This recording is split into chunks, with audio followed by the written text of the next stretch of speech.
पूरे साल शिव जी को 1 लोटा जल चढ़ाओ, सावन का पहला दिन लगे 2 लोटा जल चालू कर दो। श्रावण के पूरे महीने 2 लोटा जल अपने घर से लेकर जाओ, और अपने घर से जब जल लेकर जाओ तो ये विचार कर कर जाना, आज मैं शिव को काशी में, आज मैं शिव को केदार में, आज शिव को अमरनाथ में, आज शिव को भीमा शंकर में, आज शिव को मल्लिकार्जुन में। और फिर निवेदन करूंगा, जिस बहन को 19 और 20 साल तक भी औलाद नहीं हुई हो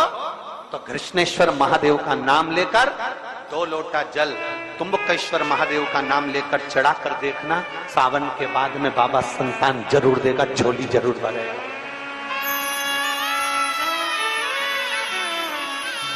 कहीं नहीं जाना, अपने नजदीक में, अपने घर के पास में, अपने मोहल्ले में, अपनी गली में, अपने चौराहे पर, अपने घर के पास में जो शिवालय हो, जो शंकर का मंदिर हो, वहां जाओ, 2 लोटा जल समर्पित करो। और फिर निवेदन करूंगा, जल से ज्यादा जरूरी है मेरे भोलेनाथ जी के मंदिर की सफाई करना। अब कीचड़ चालू हो जाएगा, पानी चालू हो जाएगा, सावन का महीना चालू हो जाएगा, अपने साथ एक कपड़ा लेकर जाओ, बाबा के मंदिर को पूरा साफ कर कर, बाबा के शिवलिंग का स्नान कर कर, बेलपत्र निर्माल्य जितना पड़ा है उसको उठाकर कहीं विसर्जन के लिए, किसी नदी तालाब बावड़ी में नहीं, किसी कुएं में नहीं, निर्माल्य तालाब में, नदियों में, बावड़ी में डालने के बाद वो निर्माल्य सड़ता रहता है, नदी नाले का पानी सूखता रहता है, उसमें कीचड़ इकट्ठा हो जाता है। उस निर्माल्य को इकट्ठा करो, गाड़ी में भरो, किसी एक खड्डा खोदकर वहां दबाकर उसकी खाद तैयार करो, और बाद में बेलपत्री के वृक्ष के नीचे उसको डालते रहो। पर ध्यान रखना कि निर्माल्य हमें नदी तालाब बावड़ी कुएं में नहीं डालना, उसको एकत्रित करना। शिव के मंदिर की जितनी सफाई कर सकते हो, शंकर के मंदिर को जितना साफ कर सकते हो, शंकर के मंदिर को जितना निर्मल कर सकते हो, उतना करो। अपने मन में एक भाव बना लो, जैसे भगवान विष्णु ने एक भाव बनाया था, सावन के महीने में 108 कमल के पुष्प शंकर जी को दूंगा। पार्वती जी ने भाव बनाया था, श्रावण के महीने में शंकर जी को 2 लोटा जल समर्पित करूंगी। माता सती जो भगवान शंकर की अर्धांगिनी रही, उन्होंने भाव बनाया था, मेरे देवादिदेव महादेव को रिझाने के लिए मैं भगवान शंकर की 108 वृक्ष लता से स्नान कराऊंगी। ये अपने भीतर एक संकल्प अपने भीतर लेना है कि श्रावण के महीने में हमें शिव को कैसे रिझाना है, शंकर को कैसे प्रसन्न करना है, शंकर को कैसे प्रकट करना है, शंकर को कैसे प्राप्त करना है, शंकर को कैसे अपना बनाना है, शंकर को अपने करीब में कैसे लाना है, शिव को अपना कैसे बनाना है, ये अपने ऊपर निर्भर करना।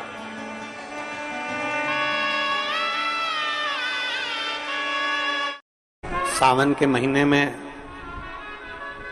2 लोटा जल महादेव जी को चढ़ाने के लिए जाओ, तब 3 चीजें अपने अंदर धारण करना।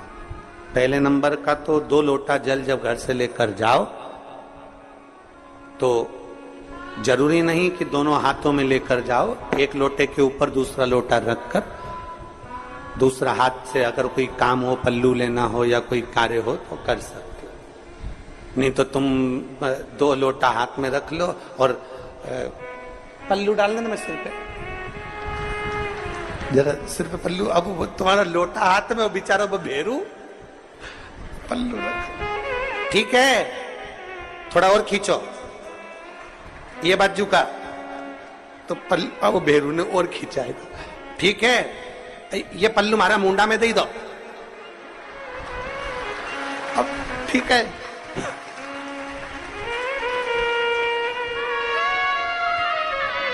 और थोड़ी दूर चली और याद आ गया, ओ बाप, इतने में भेरू ने कहा क्या हो गया, क्या हुआ, वो हमारे फूल माला की पन्नी तो वहीं रह गई, जरा उठाओ, उठाओ जरा, ये ले, कमर में खोसी दो,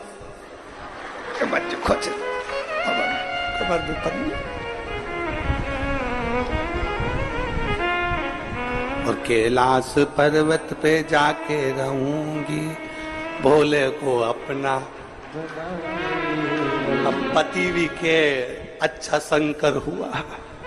और अच्छा जल हुआ, दोनों निवेदन है, अगर 2 लोटा हाथ में ना तो एक के ऊपर एक लोटा रखकर भगवान की भक्ति धारण करते हुए 3 चीजों में एक चीज जल 2 लोटा, दूसरा श्री शिवाय नमस्तुभ्यम का जाप पूरे सावन के महीने में से कम 5 दिन ऐसे निकालना कि बेलपत्री के पेड़ की छांव में बैठकर हम श्री शिवाय नमस्तुभ्यम की कम से कम 1 माला जरूर कर ले, जरूर। और मान लो अगर बेलपत्री का पेड़ नहीं मिले, तुम्हारे आसपास में नहीं मिले, तो फिर एक काम करना, शंकर जी के मंदिर की बेलपत्र मिली जाए, उसको सिर पे, हमारे यहाँ कहते हैं आंवले के वृक्ष का जब आंवला नोमी आती है ना, तो आंवला नोमी आती है और आंवले के पेड़ के नीचे जाकर भोजन नहीं कर सकते, आंवले के वृक्ष के नीचे नहीं जा सकते, तो आंवले के वृक्ष की पत्ती को सिर पे रख के भोजन कर लो, तो कहते हैं कि हजारों अश्वमेध यज्ञ के पुण्य के बराबर, भंडारे के बराबर भोजन प्राप्त हो जाता है। आंवले के वृक्ष की पत्ती, तो वो बेलपत्र भी मस्तक पर बाबा को प्रणाम कर कर फिर वही बेलपत्र का आनंद करते हुए भाव से उस बेलपत्र को मात्र शीश से लगाई लिया ना, मस्तक पर चढ़ाई लिया ना, तो भी भगवान की अविरल भक्ति प्राप्त हो सकती, अविरल। और मान लो बेलपत्र भी ना मिले,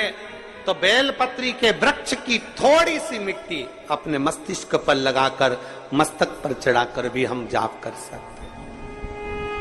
बेलपत्र के वृक्ष की मट्टी का भी चंदन हम लगा सकते। चंदन विश्वास है तो परमात्मा, मानो तो मैं गंगा मां हूं और ना मानो तो बहता।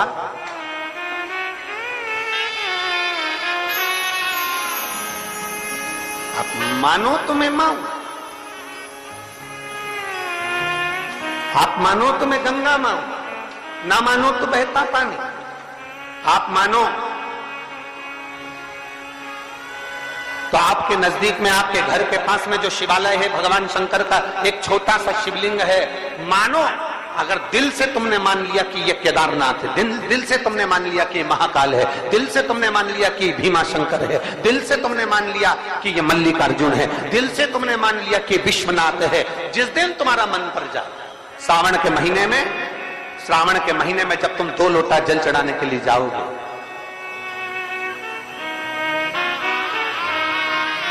श्रावण के महीने में जब तुम 2 लोटा जल चढ़ाने के लिए जाओगे और 2 लोटा जल तक तुम अपने हाथ में लेकर चढ़ाओगे, जिस दिन तुम्हारा चित्त में मन में आ जाए कि आज मैं विश्वनाथ नहीं गई हूं, मैं सावन के महीने में मैंने विश्वनाथ का दर्शन नहीं करा है, सावन के महीने में मैं काशी नहीं गई, सावन के महीने में मैं गंगा के घाट पर नहीं गई, जिस दिन सावन के महीने में तुम्हारे मन में आ जाए, 2 लोटा जल लिया, शंकर जी को चढ़ाते हुए अपने मन में विचार कर लिया कि मेरे विश्वनाथ, मैं तुम्हारे दरवाजे तो नहीं आ सकी, पर मेरे जल में अगर बल होगा तो इस जल को आप वहां से यहां आकर स्वीकार कर लोगे। वो विश्वनाथ, आपसे भी निवेदन है, सुबह सुबह शिव जी के मंदिर जाते हो आप लोग, 1 लोटा जल चढ़ाने के लिए जाते हो, शंकर जी के मंदिर में जो निर्माल्य पड़ा रहता है, इधर उधर अगर कोई फूल पत्ती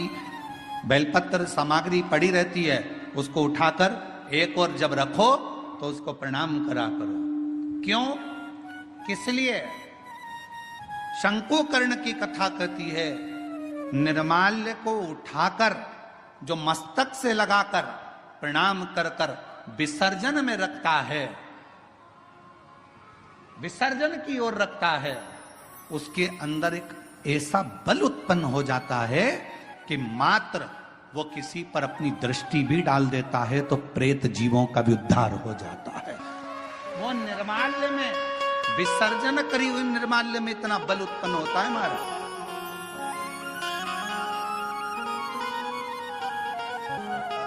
यज्ञ, हजारों सिद्धि यज्ञ, सारे यज्ञों का अगर पुण्य फल प्राप्त करना है तो 3 वृक्ष ऐसे हैं जिन वृक्ष की त्रिवेणी में अगर एक बार भी अगर मौका लग जाए इन 3 वृक्षों का स्मरण करने में, पहले नंबर का बेलपत्र का वृक्ष, दूसरे नंबर का पीपल का वृक्ष, तीसरे नंबर पर है महाराज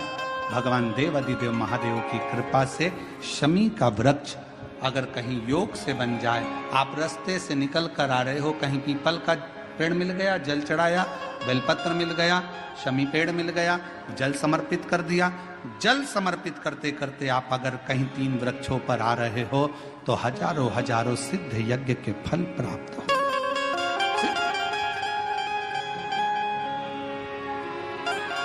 और यदि ये सब नहीं कर सको तो एक बेलपत्र के वृक्ष की सेवा जरूर।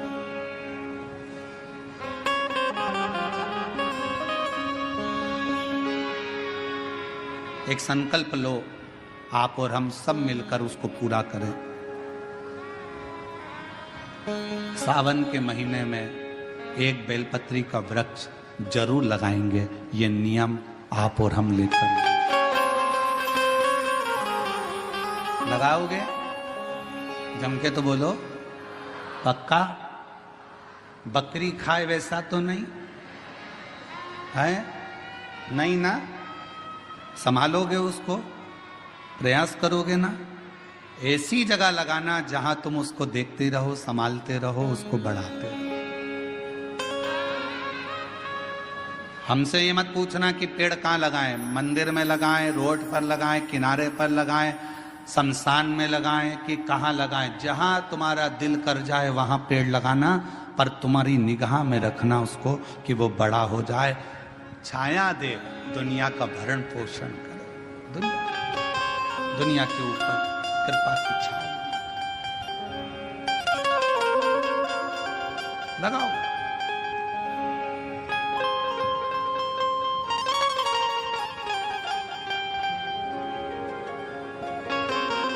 शंकुकर्ण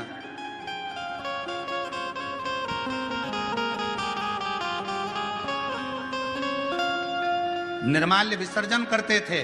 प्रणाम कर कर, उन पे शिव की कृपा थी, इसलिए उन्होंने पिशाच को दे। और फिर निवेदन करूं मेरी जीजियों से, मेरे जीजाओं से, प्रयास करना, कभी अगर मौका मिल जाए, बाबा अगर तुम्हारे ऊपर करुणा करे, कृपा करे, दया करे, और कोई अगर ऐसा योग संजोग बन जाए, मौका मिल जाए, तो श्रावण के महीने में कोई भी एक नियम अवश्य धारण करो पूरे सावन, कि मैं शिव जी के मंदिर जाऊंगी या बेलपत्र को जल चढ़ाऊंगी या शंकर जी के मंदिर का दर्शन करूंगी या शिखर का दर्शन करूंगी या शिव जी के मंदिर में 1 चावल का दाना या 2 लोटा जल का स्मरण या